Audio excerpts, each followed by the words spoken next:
So, how do you like your odds today?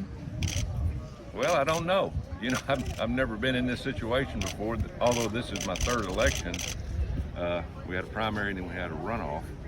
You knew a lot more about, you know, the people who's going to vote for you, but now you know, just so many people going to vote. I think they're good. We've led in every poll that we've been in for almost 2 years, but at the end of the day, the only poll that counts is the last one today. So True we'll see enough. what happens. So, again, yeah, I mean, with you being in such good shape, I mean, it's a very distinct possibility you'll win tonight. Has it started to soak in yet that you're going to be U.S. Senator before too long? No, no. You know, Is I it hadn't scary really, at all? well, no, not really. It's not scary. It's just, you know, I've been working so hard. You never put it into your mind that the end is near to where, you know, it comes to Sure. fruition. It's kind of like winning a conference championship game in the SEC or title at the end of the year. You know, you don't think about it. You just work till you get to that point. Then when it happens, you go, man, we just won the conference. So no, you never put the cart before the horse. And I think I've done a pretty good job of just kind of saying, you know, is there anything else I can do? Just keep working. You know, don't look behind you, look forward.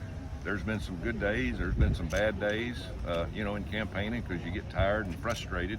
But at the end of the day, I've made a lot of new friends, and I've been all over the state many times in the last 2 years, and I have enjoyed every bit of it. But I will say this, hardest thing I've ever done. And I've probably overdone it to some degree, but football coaches, we don't know how to stop. We just keep going. And, you know, you my wife told me, said, no, when you do this, don't come home till you win. So hopefully I get to go home tonight.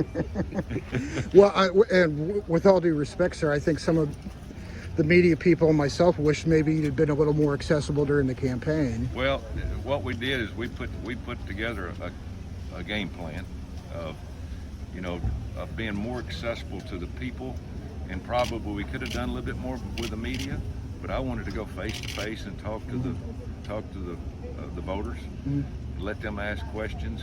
I didn't try to win it on TV. Heck, I didn't spend an eighth of what my opponents spent. But you know, you go over your game plan. We sat down when we started this, say, let's go to the people and do it right. Let's tell them why you're doing it, because you're a football coach, and why you're doing it, why you think you're qualified. And I think it's resonated because, heck, I won the runoff 23 points, you know, or 22 points, something like that. So, you know, there's probably different ways we could have done it, but at the end of the day, we'll see if our game plan worked of being very accessible to the people and kind of making sure everybody heard exactly what I was talking about. Okay, fair enough. Yeah. I'm kind of curious. You've expressed your support for President Trump in no uncertain terms. That you want to go up there and work with him and help him out.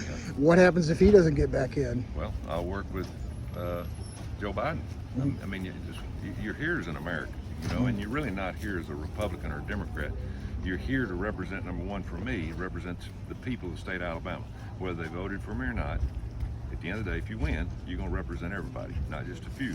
Same thing when you go to D.C. I think the biggest problem that we're having in Washington, D.C. is communication. And I've learned this being a coach. You got to be a better listener than a better talker. And if you're a better listener, then once you listen and let them sell their point of view, then you get your point of view. But right now, we have no dialogue. Nobody's listening. Nobody's talking. And we got to get through that, because a lot of people are in trouble because of this virus, especially small businesses and people out of work. And I hope I get to make a difference. I really do. But I'm gonna work with whoever will make this country better.